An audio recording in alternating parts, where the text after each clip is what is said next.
Good morning. It's early Saturday morning and I'm in the centre of Sunderland. I'm just going for a little walk over towards Sunniside, but I just want to show you this building here. I believe it's a Baptist church at the moment, but it actually has a lot of history. It was actually called, I've written this down here so don't forget it, the German Evangelical Church of Prussia, and was built in 1873. So, as I mentioned in other videos, there's quite a large German and Prussian population in Sunderland, Bishop Weymouth, Monk Weymouth. Many came across in the 1800s. There.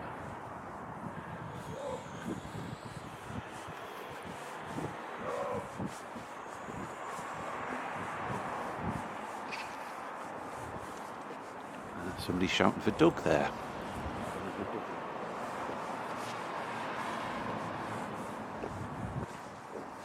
So you can see, get a better view of it there. A little piece of Prussian history. Lots of Prussians came across. One of the reasons with the men was it meant they could avoid conscription, and also just to move here for a better life. So there was quite a large community, and there was that church. There might have been another church as well. But so lots of people had Prussian fathers, mothers, first generation, second generation. Obviously, it was difficult for many of them when the Great War broke out, because some of them had German parents, grandparents, partners, and so on.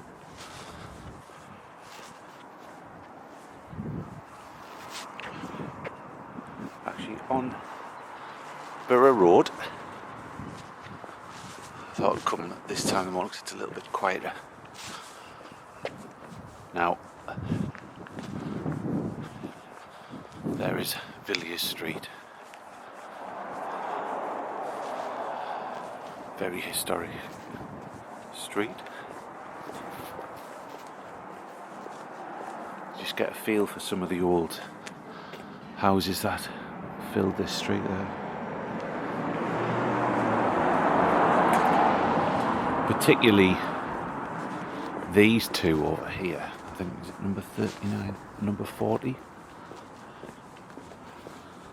Would have been fine townhouses in the 1800s.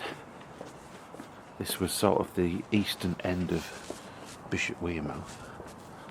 Look at that. No, it's number 30 and 29 Villiers Street. It's at 3 stories, wouldn't be surprised to be cellars in there. And that is the St. George's Chapel. Beautiful building.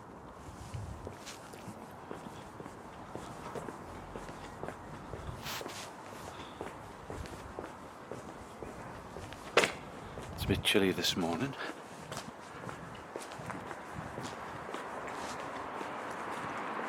Because this video is going to be, I think, quite long, it might actually split into 2 parts when you upload it. But we'll just go back onto Borough Road. There it is, the sign for Villiers Street. Features in a lot of stories I've written on the Facebook groups.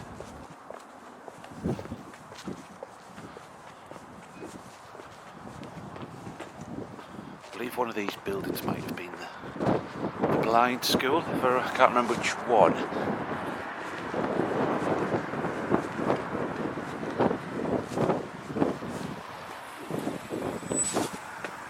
There's the back of Villiers Street, the Villiers Street Chapel down there.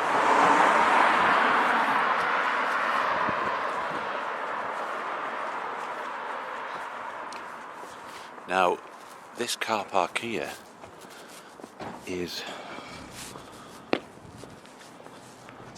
Nile Street. This was the site of the Quaker Meeting House, and their graveyard was just on that particular car park here.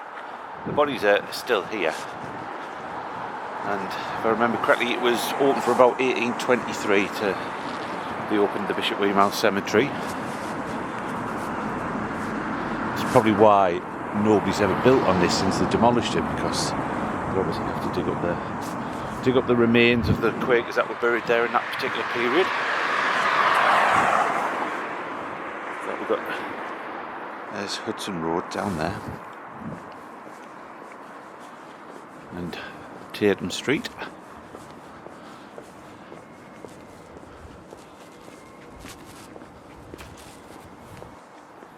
Now we're entering Sunniside over here, and this is Norfolk Street. One thing about Sunderland, it's still got lots of the old street signs up on the top of the buildings. And if you look up, there's often groups of buildings or terraces which have their own names. So I only discovered this last year when I was writing the story. This particular bit is Somerford Place, and I think that one is Somerford. Yeah, Somerford Buildings. It's got at the top.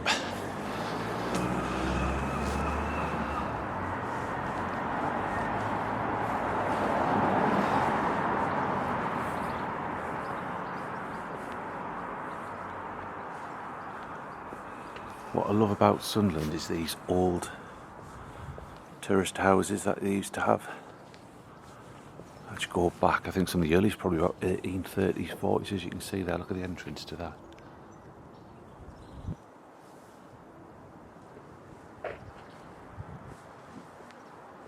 There's the first blue plaque. The British Day School, a meeting here in October 1879 when the building was the British Day School, saw the formation of what is now Sunderland AFC. Originally called Sunderland District Teachers Association. So a bit of history with the football team. It's quite a big open space, Sunnyside. It's had a lot of work done on the central area.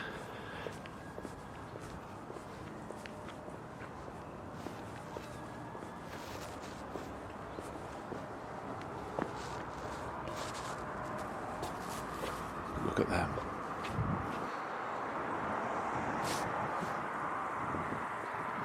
Streets like Blandford Street, Brotham Street, Walworth Street, they're generally all built, designed like that or similar to it.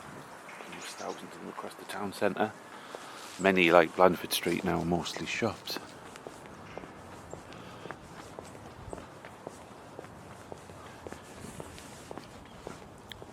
There's a piece of history as well. There's the, I think it was the, there used to be a gate in there, but it was for, I think something to do with the rectory over on High Street West. And it was transferred there.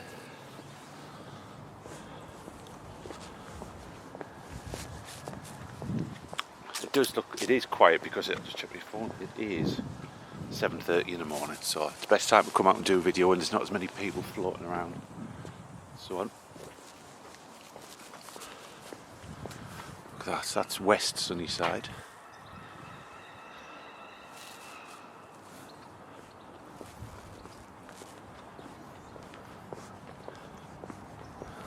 I think back in the day they were originally residential, but then people started having businesses in them back in the 1800s and maybe lived upstairs and ran the business from downstairs, like shipping agents, ship brokers. I noticed when I looked through some old newspapers for addresses on here, there was like consuls, people who represented the interests of, say for instance, Danish people in the town, French people, and help them if they went to court or with speaking the language, because obviously with it being a port, there was a lot of foreign people came. And sometimes they got into trouble or they needed help. That's a fine building. Look at that. That is the old Sunderland post office. It's actually converted to flats now, the whole building is, as you can see.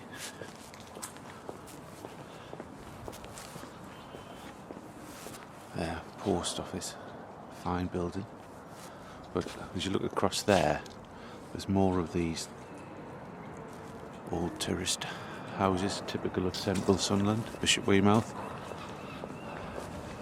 Sunderland's known for the Sunderland bungalow outside of pretty much the town centre, but in the city centre there's loads of these particular buildings.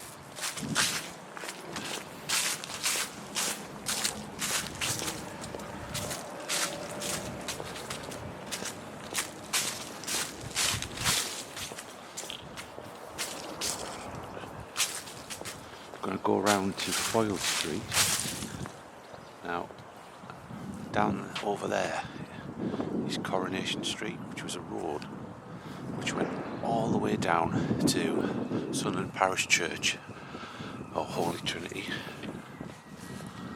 So it used to be a busy thoroughfare.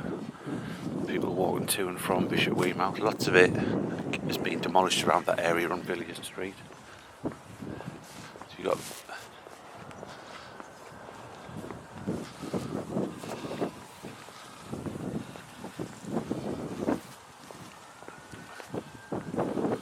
again, there's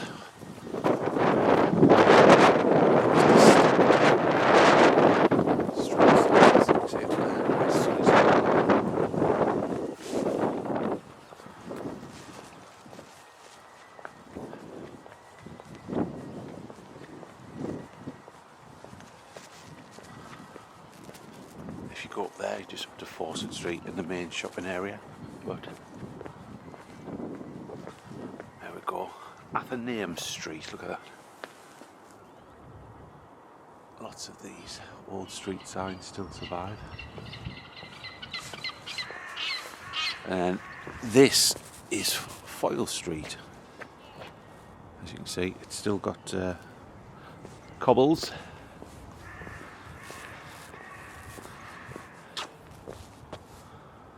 These were fine tourist houses.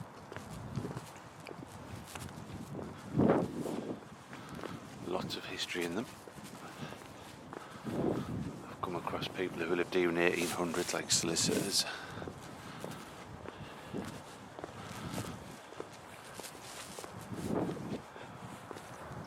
It's one of those places you could imagine being in, like a Catherine Cookson drama. Luckily, no cars on it this morning because you have to pay a park on it.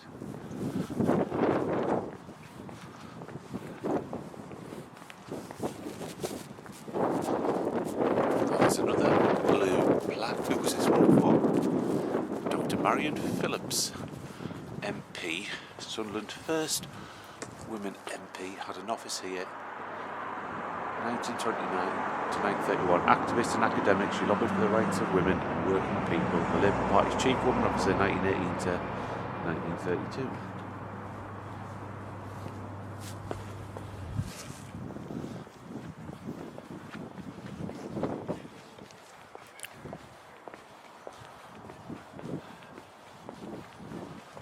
And coming on to Borough Road, so I will leave it there with a shot of Foyle Street. So thank you very much for watching. If you do enjoy this, give it a like, and if you wish to, click on the subscribe and you'll get future videos that I do, updates on them. Thank you very much.